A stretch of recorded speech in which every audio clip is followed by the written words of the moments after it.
not to run into any gecko along the way.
Only 2 eggs today?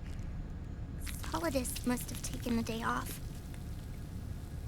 7, 8, 9, 2, 5, 9, 0, 3, 6, 0, 3, 3, 0, 5, 3, 0, 5, 4, 8, 8, 2, 4, 4, 6, 6, 5, 2.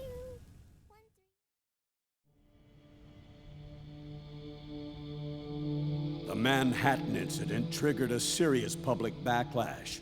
Now the U.S. has to think twice before intervening militarily in other countries' affairs. This has fueled a push towards military privatization, with PMCs at the heart of that movement. PMCs? Private military companies? That's right. PMCs have no basis in nations or ideologies. They are private enterprises, driven by profit. In addition to dispatching mercenaries to war zones, they secure weapons and train local soldiers. They're contractors for war itself, and business is good. Their clientele includes developed nations like the US, rebel factions looking to seize power by force, smaller countries lacking armies of their own, even terrorist groups. They're in the Americas, Asia, the South Pacific, Europe, Africa, the Middle East. The rise of the PMC has spawned a war by proxy, and it's spreading across the globe. They're... Sonny, we'll eat them later, okay?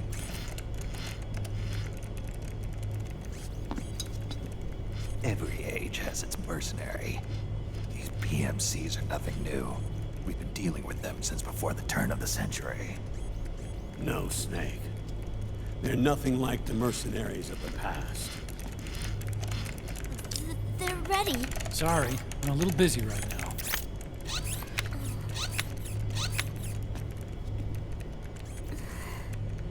The Pentagon's new battlefield control system has produced a decisive difference between hired guns and the PMCs of today.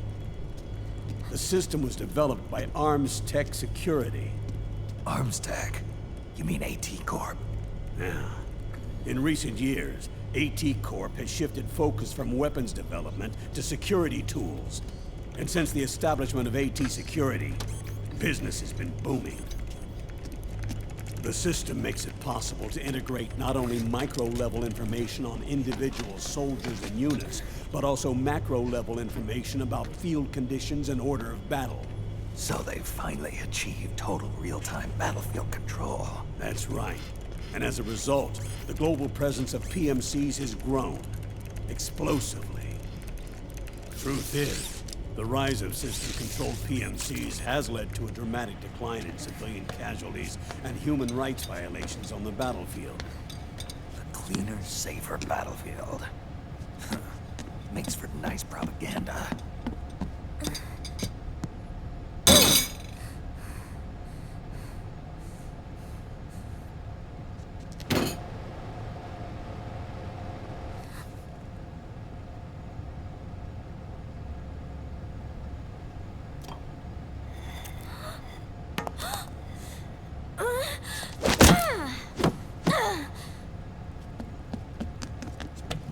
Snake!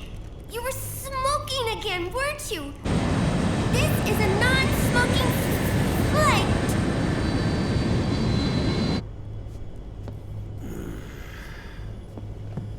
There's more. State governments and rebel groups can't match the maintenance price of standing forces. PMCs, by comparison, are reliable, easy to use. It wasn't long before everybody had them on the payroll.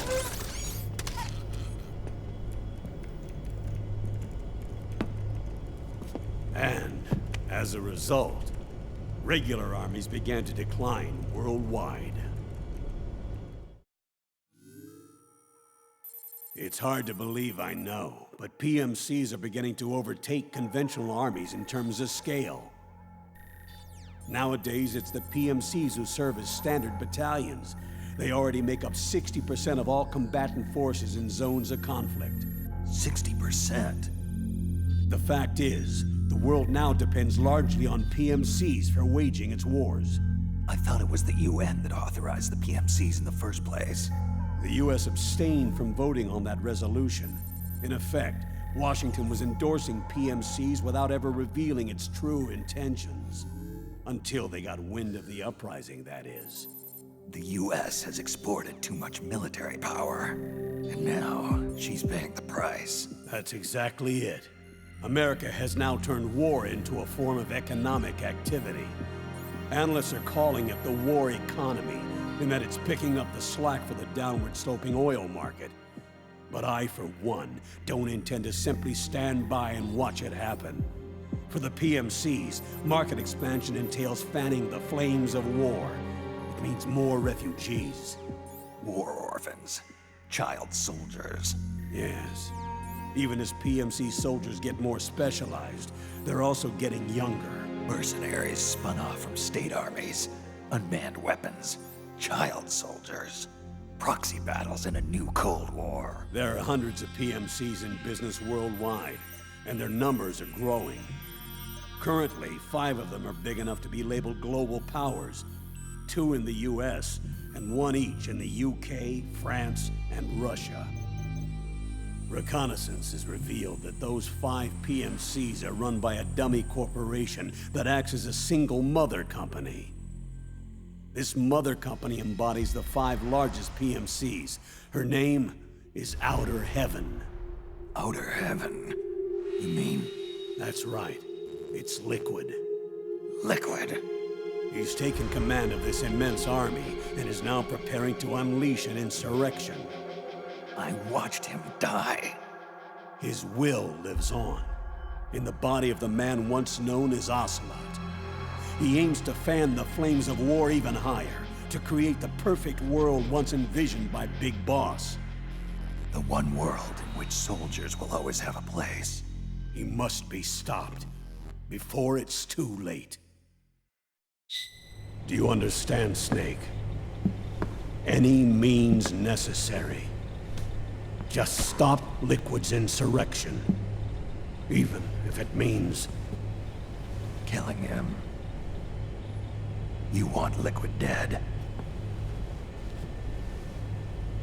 Isn't that right, Colonel?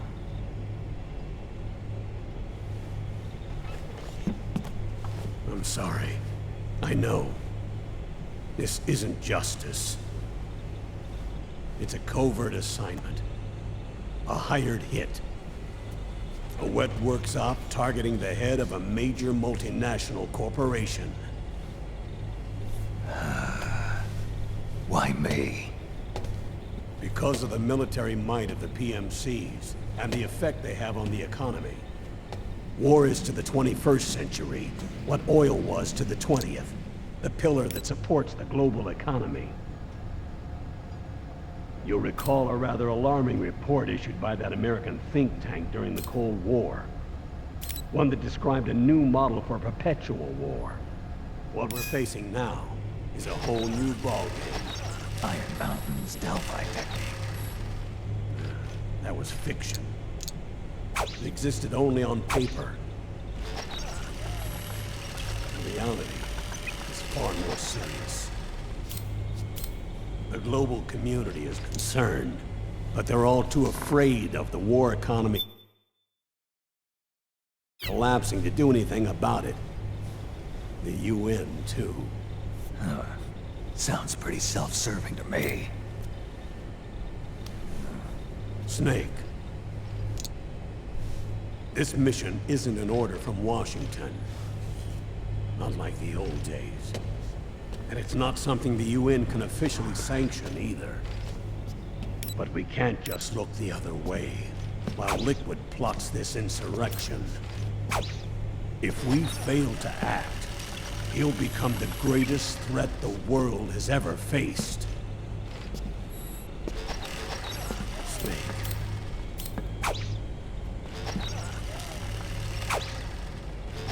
You're the only man I can trust.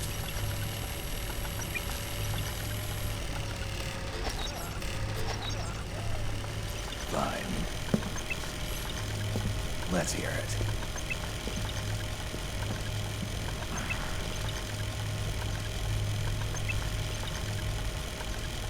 Our intelligence on Liquid's uprising originally comes via reports from U.S. Special Forces, who were mobilized after we at the UN